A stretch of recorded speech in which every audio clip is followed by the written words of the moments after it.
Este sistema constructivo son piezas encastrables de OSB.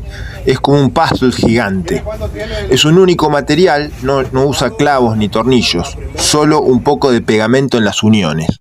Según sus promotores es rápido y eficiente, pero insiste que la ventaja más importante es que no requiere mano de obra especializada en framing. Con un poco de paciencia lo arma cualquiera. El material es un OSB especial llamado Advantage, que tiene resinas resistentes a la humedad y otros componentes. ¿Qué te parece esto? ¿Lo usarías? Soy Nicolás y hablo sobre Tinies. Seguime. Y además doy unos cursos que te van a ayudar a acelerar tu proyecto de Tiny House.